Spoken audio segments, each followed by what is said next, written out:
Cette petite vidéo est consacrée à Françoise Dolto et je l'ai intitulée L'héritage de Françoise Dolto. Alors on n'est évidemment pas dans une question d'hyper-actualité, mais je souhaitais rendre hommage à Françoise Dolto à travers une de ses petites vidéos. Il y a quelques années de ça, et pas si longtemps que ça, une polémique a existé en France autour de Françoise Dolto, l'héritage de Dolto. On était notamment autour de 68 et de l'anniversaire de 1968, de ses éventuelles conséquences sur le plan de la société, sur le plan de l'autorité, sur le plan du comportement qui est celui des enfants aujourd'hui. Et Françoise Dolto a eu un certain nombre de gens pour la critiquer, en tout cas critiquer son héritage.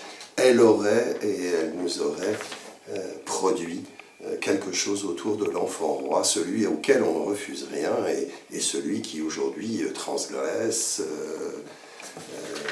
les lois et ne fait pas avec l'autorité ou refuse l'autorité. Bref, on lui devrait un certain nombre de comportements problématiques. Eh bien moi je voudrais dire tout le contraire, en tout cas tout le bien que je pense de Françoise Dolto, en tout cas de son héritage. Certains aspects ont été fortement controversés, son engagement, sa bondieuserie, dirait un certain nombre de personnes. Françoise Dolto était une pédiatre française et une psychanalyste. Elle fait partie de ces psychanalystes qui se sont intéressés de près à l'enfance et à la petite enfance, au même titre que Mélanie Klein ou Anna Freud par le passé. Je retiendrai trois grandes idées de ce que l'on doit, ou en tout cas de ce que je dois, moi, à Françoise Dolto. La première idée, celle qu'elle a développée sur les ondes à la fin des années 60 et surtout à la fin des années 70, notamment dans ses émissions sur France Inter, mais aussi dans les livres et dans tout ce qu'elle a pu populariser à l'époque, l'idée que l'enfant est une personne à part entière, avec des émotions, avec un rythme qui lui est propre, avec des besoins qui lui sont propres, et que l'une des fonctions parentales, c'est d'inscrire cet enfant dans le langage dès le plus jeune âge. Elle nous a dit que tout est langage dans l'enfant, chez le tout petit enfant et chez le nourrisson, et qu'il est essentiel de lui parler, de lui dire les choses. La deuxième chose que l'on doit, que nous devons collectivement à Françoise Dolto, c'est l'idée que ce lien mère-enfant, la mère étant évidemment à l'époque quasi exclusivement la seule attache de l'enfant dans la toute petite enfance, en tout cas de façon tellement importante, qu'il s'agissait de renforcer le lien mère-enfant. Et ça, dès le plus jeune âge.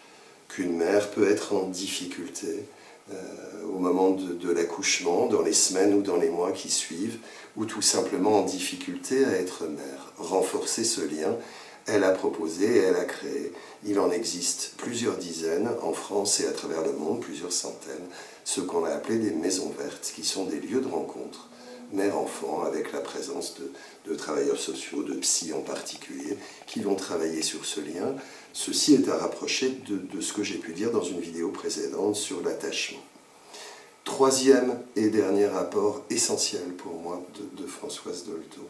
Il faut non seulement mettre des mots, il faut non seulement expliquer à l'enfant, mais aussi lui apprendre à différer, l'inscrire dans l'imaginaire et apprendre en tant qu'adulte à dire non à cet enfant.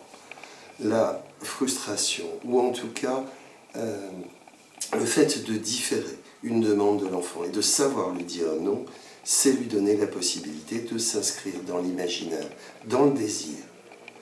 Elle prend l'exemple que bon nombre d'entre nous connaissent, celui du bonbon que cet enfant va demander avec insistance à ses parents et auquel Françoise Dolto nous incite à répondre à travers ce bonbon, il te donne envie, ce bonbon, tu le désires, je le comprends, quelle saveur aurait-il, à quoi est-ce qu'il ressemblerait, comment il serait dans ta bouche, bref, à lui parler de ce désir plutôt qu'à le satisfaire de façon immédiate. Et c'est bien précisément le problème aujourd'hui des transgressions, c'est ces enfants qui ne supportent pas de différer, alors qu'elle nous invite au contraire à apprendre à ces enfants à différer, à imaginer, à se projeter. Voilà pour ces quelques mots sur l'héritage de Françoise Dolto qui me paraît tellement important et toujours d'actualité.